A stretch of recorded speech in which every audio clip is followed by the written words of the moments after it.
Evening, and welcome to this evening's presentation. I'm Tom Ryan, coming to you live from the headquarters of Lancaster History in beautiful Lancaster, Pennsylvania. And before I introduce this evening's speaker, I'd like to go over a few housekeeping items so you know how to participate in tonight's event to full effect. At any time during the program, you can submit questions to the presenter. To do so, just type your question into the Q&A. You'll find that at the bottom of the control panel, the Q&A. You'll have the option to ask questions anonymously or with your name attached. As time allows, we will address as many questions as possible during the Q&A session at the end of the presentation. We're also recording this webinar, and we'll share a link to it on YouTube in the days to come. So stay tuned and keep an eye out for that. It's my pleasure to welcome once again a colleague and a friend, Dr. Dennis Downey. Dr. Downey is Emeritus Professor of History at Millersville University. He's the author and co-author of numerous books, among which are A Season of Renewal, The Columbian Exhibition, and Victorian America, Coatesville and the Lynching of Zachariah Walker, Death in a Pennsylvania Steel Town. He's also the author of We Sing to Thee, A History of Millersville University, published in 2004. His latest book, Pennhurst and the Struggle for Disability Rights, was published this year, 2020, co-authored with James W. Conroy, president of the Center for Outcome Analysis and president of the Pennhurst Memorial and Preservation Alliance. Dennis, welcome. I'm going to turn things over to you. You can regale us with the deep knowledge that you have and the significant work that you've done on Pennhurst, and then I will rejoin you afterwards for a little question and answer. Well, thank you, Tom, and good evening to everyone. I'm speaking to you from my home, my little cell here in our house, and it is a pleasure to be with you and to share for a brief time something of the history and significance of the Pennhurst State School and Hospital. Let me begin, if I may, with a word or two of thanks. I'd like to thank Lancaster History, and particularly Tom and Robin and Emily, for hosting this evening's event and for all the logistical support that they've provided. I'd also like to thank my co-author, Dr. Jim Conroy, my brother, as we say, who has worked with me for some 7 years in pulling this book together and working with our collaborators. And I would like to thank each of them. And I'd like to thank all of you for taking time out this evening to be a part of this program. And I truly do welcome your thoughts, your questions and reactions. And I find that oftentimes through conversation, significant details come out that are not addressed in the formal presentation. Let me tell you a little bit about the book, and then briefly what Pennhurst was for those who may not be too familiar with it. And then we'll move into a brief history and actually discussion of the significance of the Pennhurst State School and Hospital in Pennsylvania and American history. The book itself was conceived simply as an idea in 2010 at the time that we dedicated a historical marker to Pennhurst over in Chester County. And the inspiration behind the book, at least for me, was Thomas K. Gilhool, the celebrated disability and civil rights attorney and the lead counsel at Pilcop for 25 years. Tom became a very close friend, and I'm sure that though I can't see names, that some of the folks on the who are participants tonight know Tom well. He was a groundbreaking attorney. He was Secretary of Education. and he was a great and humane human being. And Tom spoke at the Lancaster County, or at Lancaster History, in 2018 when it served as host of the Pennhurst, the Pennsylvania Historical Association annual meeting, and he discussed Thaddeus Stevens and disability rights. So thanks to Tom. Tom passed away at the end of August, and he's someone who is dearly missed and was a great inspiration and influence in all of this work.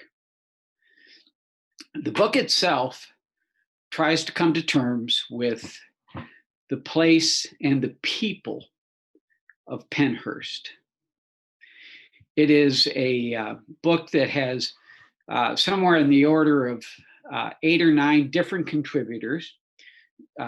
Jim Conroy and I edited the book. We each authored or co-authored chapters. We both edited the book together and worked with Penn State University Press, which published the book this summer. So it is very much a collaborative effort, and it includes historians, a medical sociologist. It includes social science researchers, attorneys, advocates, and self-advocates in the disability and disability rights community.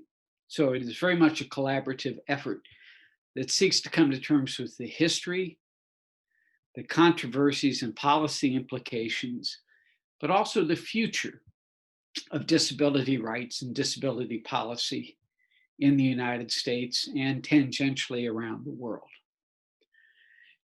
What was Pennhurst?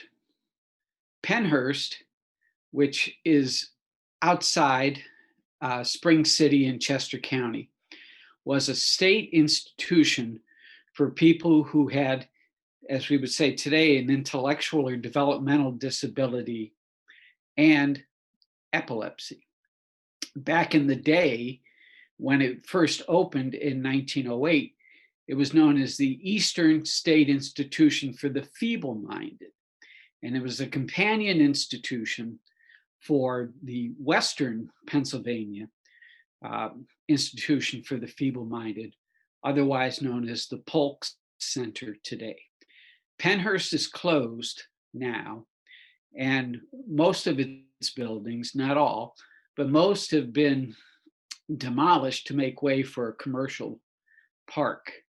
Some people will know Pennhurst because of the Halloween venue, the Pennhurst Asylum, which we may talk about in our conversations, and I'll allude to it a little bit later.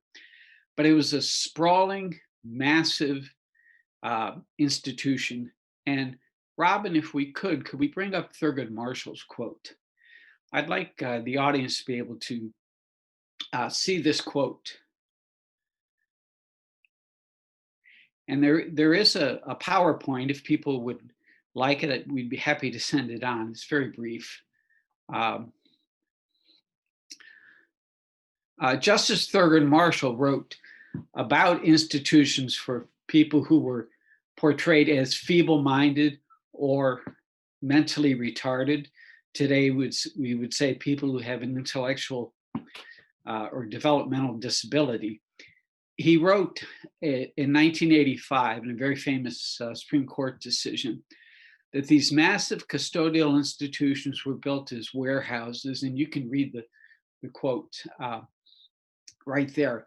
But it really sums up what Pennhurst and nearly 300 other institutions around America became. And though Pennhurst is being torn down, the legacy and the memory of Pennhurst remains. Pennhurst was a self-sustaining state institution which was opened in 1908 to, in essence, warehouse people. It was a program of compulsory confinement. The residents who had an intellectual disability, the so-called feeble-minded, were by and large placed there for life. There was no right to services. There was no right to a public education. That comes much later in the 20th century. And in many respects, and if we can move to the next page of quotes now, you'll see two quotes at the bottom. One by Charles Fraser, who was one of the most eminent surgeons and medical educators in the country, and he was dean of the University of Pennsylvania Medical School, when he wrote a pamphlet entitled The Menace of the Feeble-Minded in Pennsylvania. And he said, as you can see in the quote, "I believe the most important problem we have before us today is the prevention of mental defects." Not too long later, Major Leonard Darwin, who was Charles Darwin's son, wrote of institutions and the duty of medicine. The first duty of medicine is not to cure disease, but to prevent it.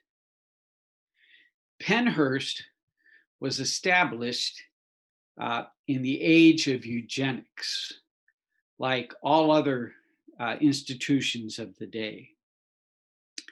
Eugenics was a scientific and social movement born of Francis Galton, who was related to the Darwin family. And it was, in essence, a program of scientific breeding to breed a better stock. And the idea was, if you could do this with animals, why couldn't you do it with human beings? I think we could maybe leave the PowerPoint for a moment and come back to just the screen. In 1897, in Pennsylvania, the state authorized and opened an institution for the feeble-minded. This was in Venango County. This was Polk. Polk is still in operation today, and there's a great controversy over whether it should be closed or not. That was in 1897. In 1908, Pennhurst opened as a companion institution to deal with the overflow and to deal with what was then described as the rising tide of the feeble-minded in the eastern part of the state. The animating spirit, the ideology, the impulse behind Pennhurst was eugenics. Eugenics had a profound effect on social thought, on the rise of modern medicine, and on public policy, and what we can think of as the origin of modern disability policy in the United States and around the world. There was an institution, and many of you may know it. It's now located in Media. It was Elwyn. It was the Pennsylvania Training School. Elwyn was a private institution. Polk and Pennhurst were both public institutions, and they reflected the effort of the state to take on this responsibility for the custodial care of people, children and adults who were said to be feeble-minded. Idiots, imbeciles, and moron was the spectrum in the unflattering language that was used in the day. Pennhurst itself was originally designed for a population that wouldn't exceed 500 people.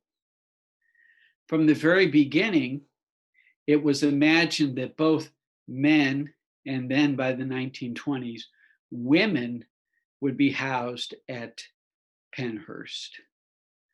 Pennhurst also had an interracial population. There was a program of strict segregation, but it was between males and females, and it corresponded to this eugenics impulse not to increase the population of people who had what was described as hereditary defect. The idea was to remove them from the mainstream, to socially isolate them and segregate them, and to prevent them from reproducing. The eugenics agenda in Pennsylvania and elsewhere had three principal strategies to bring about the eventual elimination, and I wouldn't say extermination, but elimination of this population of people. One was compulsory sexual sterilization, and some 60,000 people or more were sexually sterilized across the United States. We have no evidence that there were sterilizations at Pennhurst, but there were 279, I think was the count, sterilizations that were done at Elwyn. And there is some evidence and speculation that at other institutions in the western part of the state, there may have been a program of state sterilization. Pennsylvania 6 times tried to pass a law that would provide for sexual sterilization. It proved to be politically impossible to achieve that end. Unlike Virginia, North Carolina, California, unlike 24 other states, including Indiana, Pennsylvania never implemented a state-sanctioned sterilization program. Governor Pennypacker vetoed a bill, Governor Sproul vetoed a bill, but it didn't keep proponents from trying. As it became more difficult to achieve that strategy, sterilization, institutions rose up as a logical and complementary strategy. And here's where Pennhurst enters the story, and hundreds of other institutions around the country, to physically separate individuals with an intellectual disability, feeble-mindedness, to physically separate them and isolate them from the mainstream. And this is what Thurgood Marshall meant about segregation, the worst features of Jim Crow racial segregation. You separate, you segregate, and then you keep the male and female populations as they grow, keep them apart so that they can't have the opportunity for what was then called association. And if you could control the rate of reproduction, you could eventually bring about a decline and hopefully the elimination of the population. That was the thinking. So institutionalization, of which Pennhurst is a part, was a second aspect of eugenics public policy. The third aspect is anti-marriage laws. And these are very similar to anti-miscegenation laws in the South that made it illegal for Black people and white people to engage in sexual relations or to marry. Pennsylvania, a number of times, tries to pass anti-marriage covenants, and they fail. But other states did implement such a strategy. Sterilization, institutionalization, and then the anti-marriage covenants were all an effort to control and eliminate a population seen as hereditarily unfit, while at the same time promoting a population that was said to be fit. And here's where you get into Darwinianism and the struggle between the strong and the weak, the fit and the unfit. And in many respects, the United States, and in some respects, Pennsylvania, is laying the groundwork for a much more comprehensive program that the National Socialists, the Nazis, will implement in the 1930s in Germany. And in fact, a number of American and Pennsylvania scientists and advocates from elsewhere will collaborate with the Germans on the racial purity laws and a number of other statutes to achieve a kind of eugenics end in Germany. And this eventually leads, of course, to the final solution. Well, Pennhurst opened, and almost from the beginning, there were problems. Problems of overcrowding, underfunding, short staffing, and a burgeoning population that they weren't prepared for. And over time, there are several different building projects, and maybe Robin, if we could go to the slide that shows some pictures and a picture of the Pennhurst campus. I think it's the second to last slide. You'll see in the upper left an aerial view of the Pennhurst campus. This is later in the 20th century. It grew in stages and building programs to accommodate an ever larger population that was placed there. And I should say, there are several different ways in which a child or an adult could be placed at Pennhurst. The family could request it, a physician could recommend it, or a court could itself order that someone be placed at Pennhurst. And when placed there, whether one was in the teachable or work-based population or custodial care, your chances of getting out were slim to none. And you were pressed into labor of one kind or another. And you see several different pictures there. There was a dairy farm, there were agricultural fields, there was a wood shop, they made mattresses, uniforms, and all of this was putting the residents to work to help supplement income and to turn a profit. And many years Pennhurst did, and it returned money to the state. Well, through the 1920s, 1930s, 1940s, all the way up into the 1970s, Pennhurst's population grows from several hundred to several thousand. And at one point, there are about 3,500 residents at Pennhurst. Remember, this is an institution that was opened in 1908, and they imagined perhaps 500 at some point. Well, there's 3,500, and there are also 2 annexes with almost 1,000 other residents elsewhere. It was a model institution in its day, said to be in the vanguard of progressive reform and enlightened social policy. For its residents, though, Pennhurst became something of a nightmare. And the problems that were evident by 1911, 1912, overcrowding, underfunding, and commonplace punishment and violence grew and grew and grew.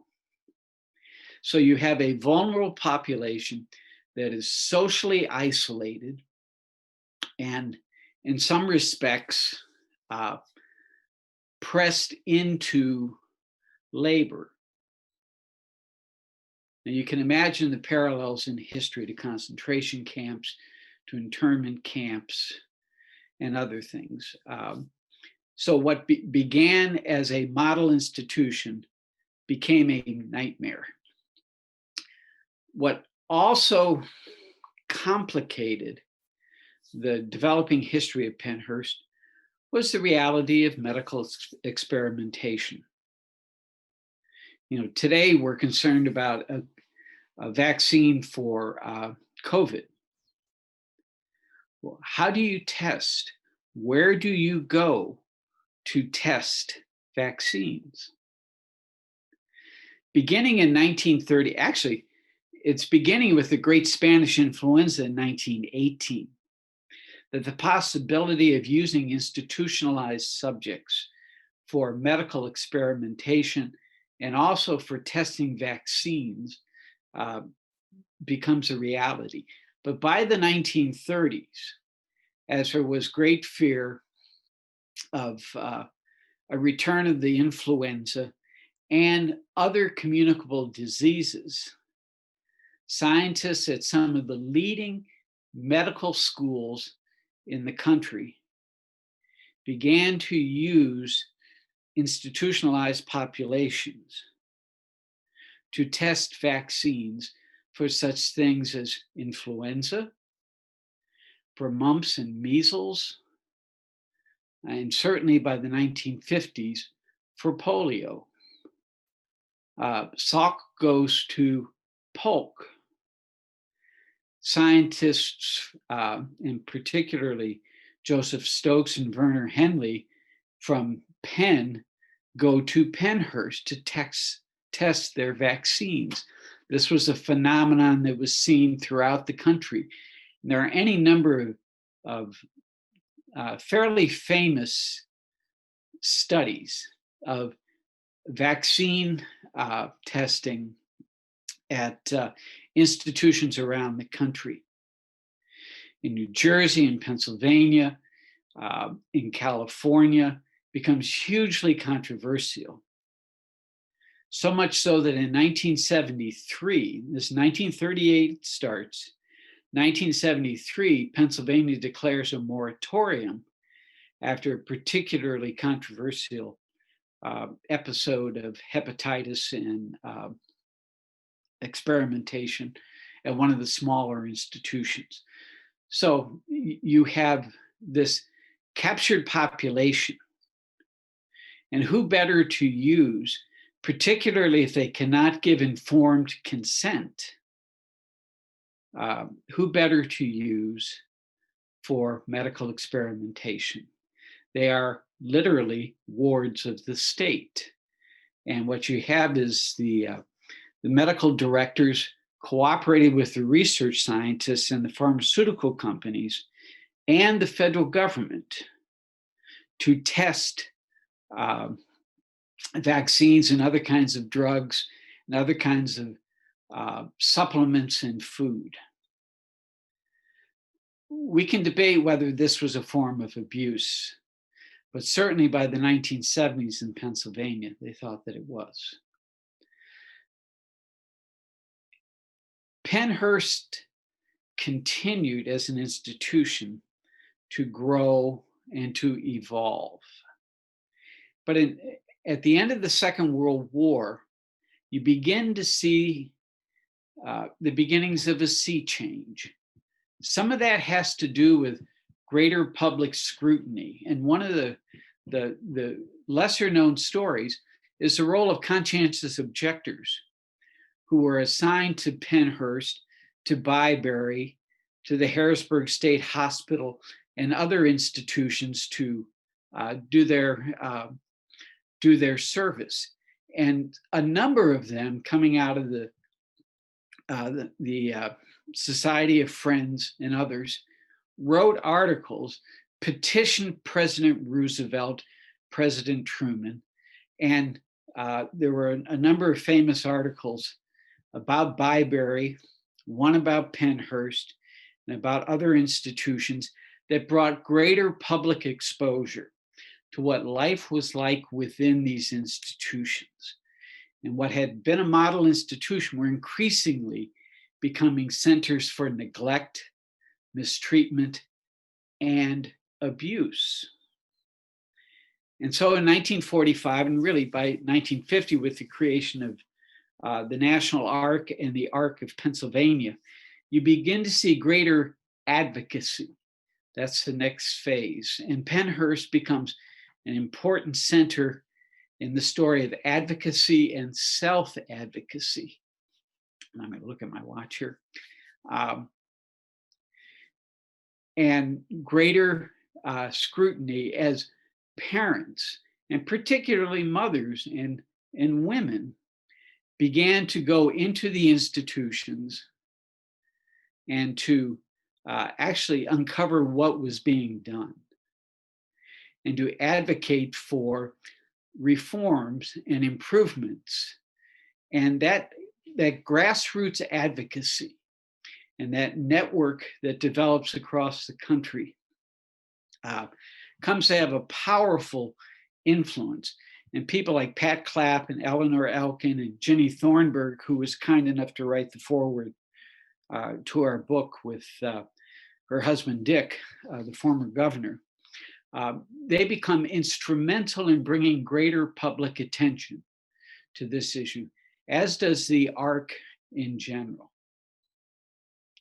And so throughout the 1950s, you see this parent advocacy campaign growing that brings scrutiny to Pennhurst, to Willowbrook, to Sonoma, Ypsilanti, and elsewhere around the country. And that's one of the great sea changes that comes out of the Second World War, that even as Pennhurst continues to grow, this advocacy movement is building. One of the things that begins to get attention, and it will explode in 1968, is the pattern of abuse and the commonplace abuse that occurred against residents. It could be staff against residents, residents against residents, and the realities of violence, everything from sexual assault and rape to cruel and unusual punishment, to other forms of medical punishment like electric shock therapy, isolation, putting somebody in a freezer and refrigerator unit without any clothes on, all to force or to coerce behavior and compliance. And a culture of compliance based upon punishment, and really cruel and unusual punishment, becomes a norm at Pennhurst and other institutions. The Kennedy administration deserves great credit for the creation of a White House committee and a commission on the study of mental retardation, what today we would say is an intellectual disability. And certainly that relates to President Kennedy and his own experience with his family and his sister, Rosemary. But you begin to see greater government involvement. But I think for our sake here, the great turning point, if you like, comes in July of 1968. And I'm referencing Suffer the Little Children, a 5-part expose, investigative report that Bill Baldini produced on Pennhurst for television broadcast in Philadelphia. If you go to the Pennhurst Memorial and Preservation Alliance website, if you go to YouTube, you can see Bill's report. It's called Suffer the Little Children. The phrase is taken from the Gospel of Mark. For 5 days, Bill Baldini went inside Pennhurst. It's the first time this happened. And he filmed and he interviewed and he investigated conditions and then broadcast his report on nightly news. And it shocked people in Pennsylvania. And eventually it's picked up and broadcast around the country. And it shocks people across America that in our own backyards, in our midst, but well off the grid, that this pattern of neglect and abuse could be flourishing. You see images of children and young adults, some half clothed, wandering aimlessly in halls and day rooms with very little attention being given.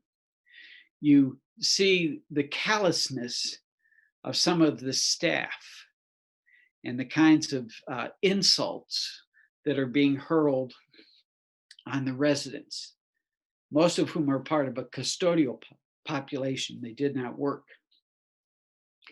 And Bill interviewed people, one of whom is Roland Johnson, who I'll mention in just a minute or two.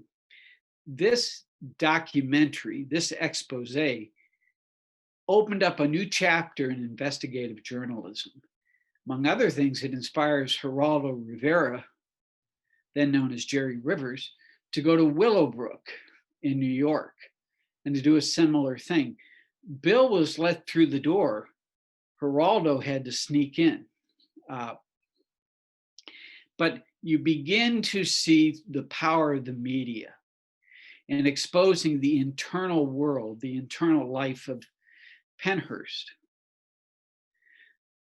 No longer a model institution, now the evidence is brought into our living rooms of the nightmare situations, what James Cone calls the terror moments that could occur within these state facilities. That documentary, the growing parental advocacy movement, which would blossom into a self-advocates movement in the years to come, lays the groundwork for another kind of advocacy, and that's legal advocacy. And here's where Pennhurst State School and Hospital, as it was known, becomes the epicenter of a legal struggle over civil rights and disability civil rights in American history. And it is one of the great and least recognized moments. And Tom Gilhool, when we were together at the Historical Society, reminded me, for the folks who experienced this, it was not least recognized. They knew, and it's a point well taken. But beginning in the 1970s, there are a series of civil rights cases. Tom Gilhool, David Furliger, Judy Grant, Frank Lasky, and other attorneys. And here's the role of the Public Interest Law Center of Philadelphia, which I'm proud to have an association with now. Their role in challenging in court the rights of citizens who historically had been neglected. And from 1972 and the PR case to Haldeman versus Pennhurst just 2 years later, and by 1977, you have Judge Broderick's ruling.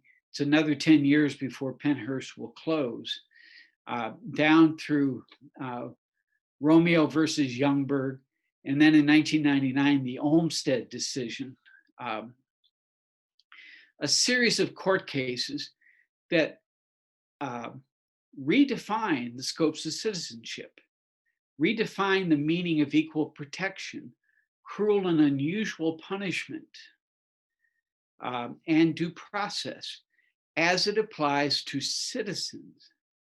And we have to remember that we're talking about citizens as it applies to citizens who are institutionalized and have a disability. And here's the legal strategy of the disability rights movement. And Pennhurst in Pennsylvania once again become the epicenter, ground zero. The right to a public education. Children with an intellectual disability did not have that right prior to the 1970s. And they did not have the services which today we take for granted. The right to services themselves, the right to live in a free and least restrictive environment, then ultimately the right to return and live in community housing, as opposed to these massive institutions, what Gary Wills called these bare ruined choirs. And I think that that is one of the great unappreciated freedom struggles of the 20th century, beginning with parental advocacy, evolving into the advocacy of the residents themselves, and then eventually how Pennhurst and other cases transformed American constitutional law. And just as a little aside, Justice John Roberts cited Haldeman versus Pennhurst in his defense of the Affordable Care Act when it first came up. So Pennhurst, the case, has broad implications.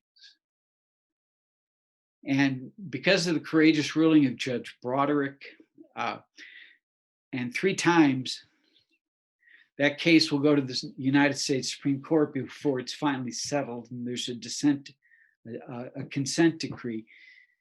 Because of that courageous ruling, that people have the right to be free, we had the beginnings of a social revolution for tens of millions of Americans. And here's the parallel that Thurgood Marshall pointed to between disability rights and civil rights. What does it mean to be a citizen? What does it mean to have equal protection? And what's the responsibility of the state? Not just to provide services, but also to guarantee your full civil rights. This is one of the enduring legacies of Pennhurst. Now, in 1987, Pennhurst closed. And it was sort of the cumulative weight of all of this. And those residents that could be moved to community-based living, to group homes, were, and then some few were moved to other institutions. And we still have institutions that are in operation in Pennsylvania. So it's not the end of institutions, but it marks the end and the beginning of the end of this phenomenon of institutionalization, which we now refer to as deinstitutionalization. And it's one of the great social transformations, in Pennhurst and Pennsylvania at the center of that. And that's what we try to get at in the book through a series of topical chapters, really relying upon some of the leading figures in the field and experts who have not only a sense of the history, but also the public policy implications of all of this. Now, to bring us up to today, very quickly, so we can have some conversation. Pennhurst closed in '87. In the last 2 years, buildings have been torn down to make way for this commercial center.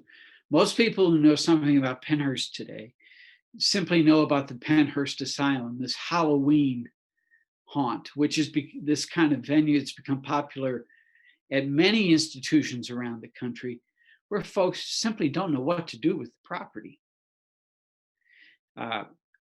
In the book, we've referred to it, and I've written elsewhere about the commercialization of atrocity, taking advantage of the residents and their experiences and their history all over again. But to conclude, this is a transformation, it's a revolution, it's a narrative that continues.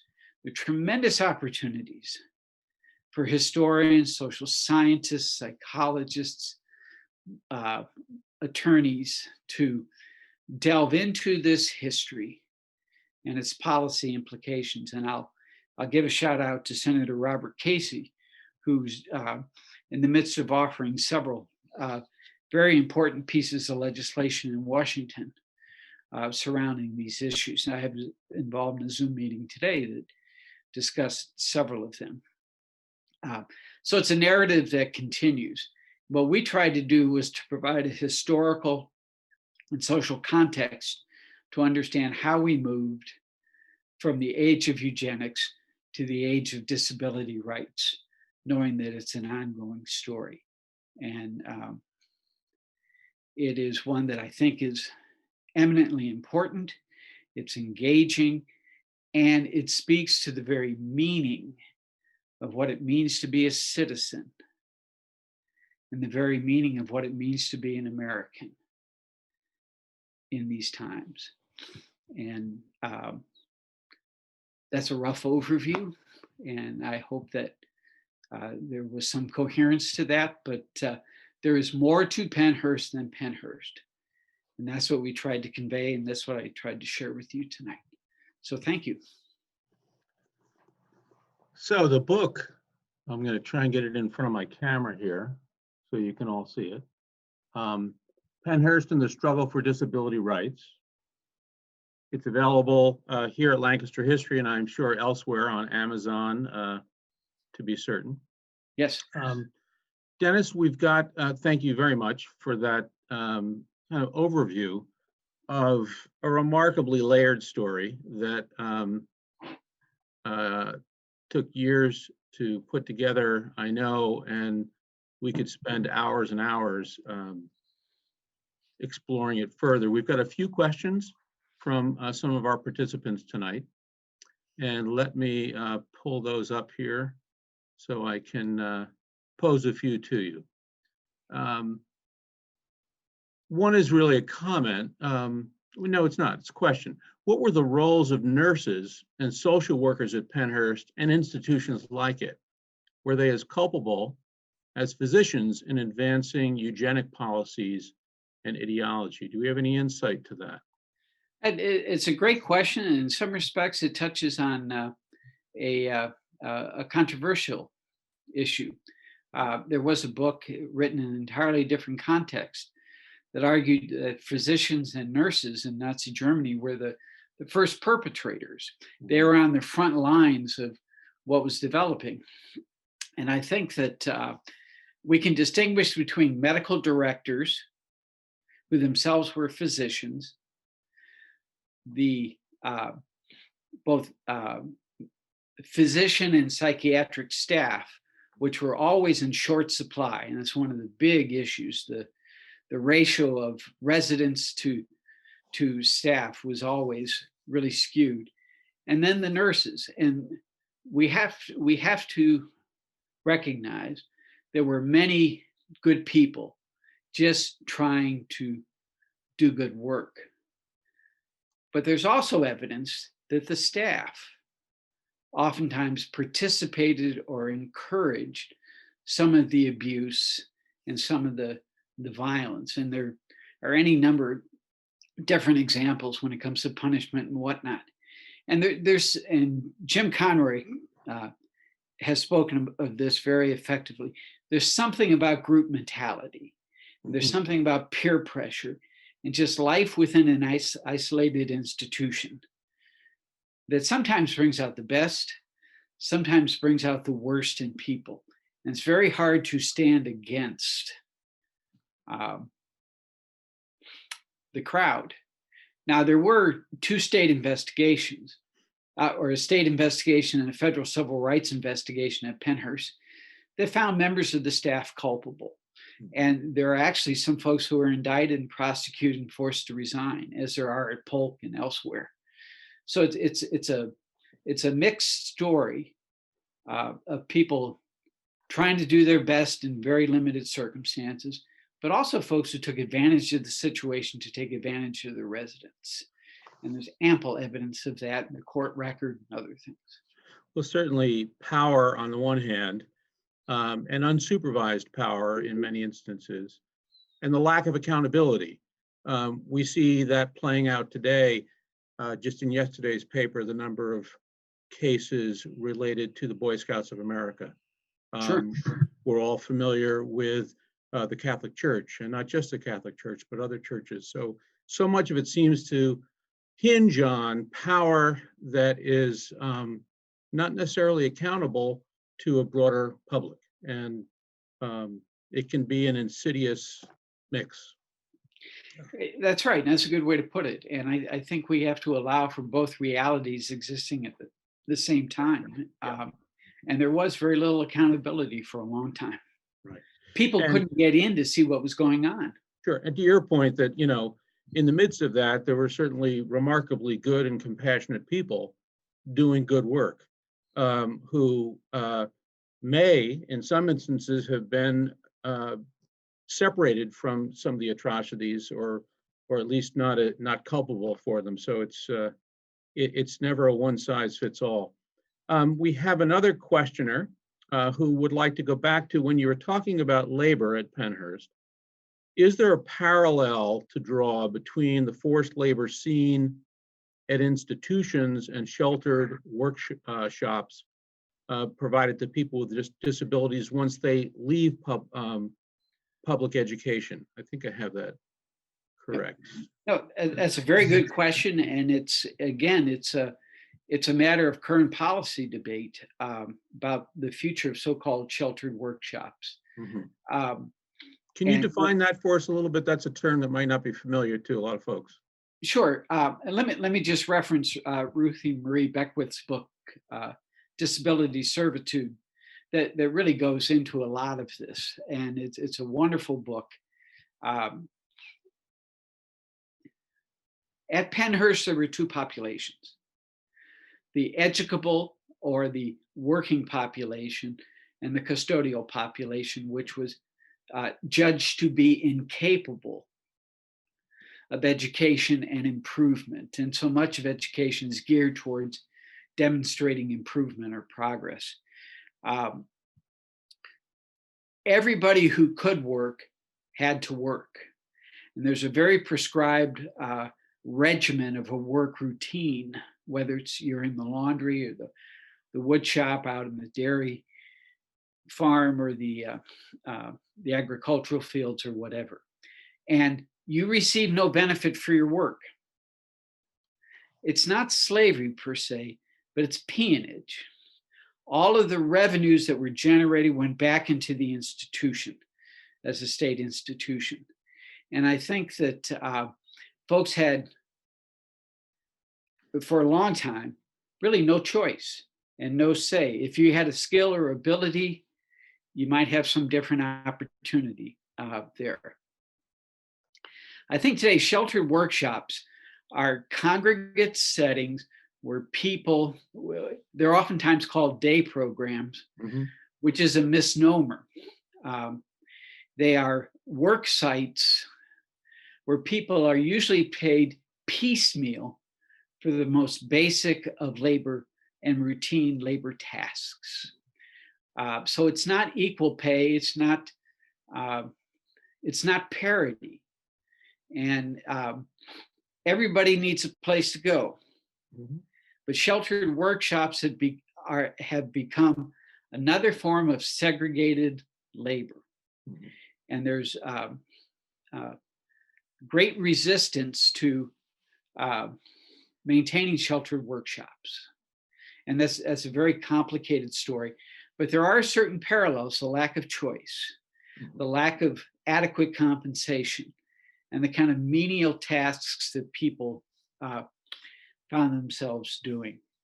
The big question today is, if we do away with sheltered workshops, with day programs, what will replace them? Mm-hmm. Will corporations, will other organizations be willing to pay a living wage to people with disabilities who may or may not be able to compete in a competitive marketplace? And that's a huge issue. It's a huge policy issue that the National Organization of Disabilities and Tom Ridge and any number of other groups are now advocating for and struggling with, and particularly in a faltering economy, mm-hmm. where day programs are shut down. What do you do? We had one other comment, not a question, but it kind of echoes the quote you offered us from Justice Thurgood Marshall. The comment is, I had an uncle who worked at Harrisburg, and he stated, we never treated our cows or any farm animals the way these people were treated there. Yeah. So pretty. We have a quote at the end of the second chapter by someone who, I think it's the end of the second chapter, where she had a son at Pennhurst, said, you wouldn't treat a dog like this. Mm-hmm. And I have a sheet here with all kinds of headlines the shame of Pennsylvania, Dachau without the ovens. Robert Kennedy called these institutions a snake pit. They are oftentimes the epitome of inhumane. Yeah. Off the grid, right. off the grid. I was in my high school years in upstate New York when Willowbrook broke. I remember Geraldo Rivera. If I remember correctly, that's really where he made his name, Yes. where he did some of the similar investigative reporting as Baldini did, and it was the top news story for nights on end, and we were all aghast that this could be going on miles from where we were living. Yeah. And it's the same experience in Philadelphia and then elsewhere around the country. Yeah. And I've heard Jim Conroy speak eloquently. People didn't know, but how didn't we know? It's because it was an intentional effort to isolate and to hide what was going on. And if you ever drive out to Pennhurst or to Willowbrook, which is on Staten Island, they were in their day physically removed, and you couldn't get in, and that was intentional. Well, we're kind of at the end of our hour here. I want to thank you, Dennis, for having taken the story of Pennhurst and basically helped our community, our state, our nation not forget it, to craft this book that chronicles the story, chronicles the aspirations of it from the beginning and the downfall and the many tricky passages throughout. It's a great service that you and Jim Conroy have done. So I extend gratitude to you, Dennis, and commend you and Conroy for this path-breaking work that sheds critical light on the lives and the struggles of some of our society's most vulnerable citizens. And I also think it calls us, whether as citizens or elected officials, to embrace a compassionate and a just response to the needs of our fellow citizens. So thank you. Thank I you. also want to thank each of you who have attended this evening.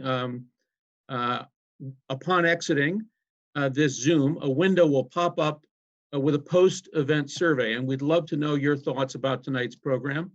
We'd also love to hear your ideas about future programming.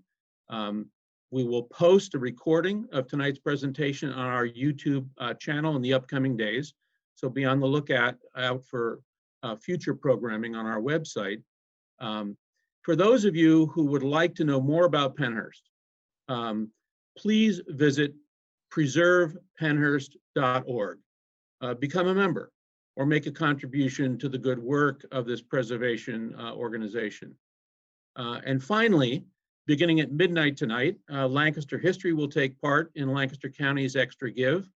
Please go to extragive.org and support the organizations that you are passionate about. I want to thank each of you again for attending. I want to thank you again, Dennis, for your work and for your time this evening. Have a good night. Have a good night, all of you. Thank you, Tom. Thanks to everybody.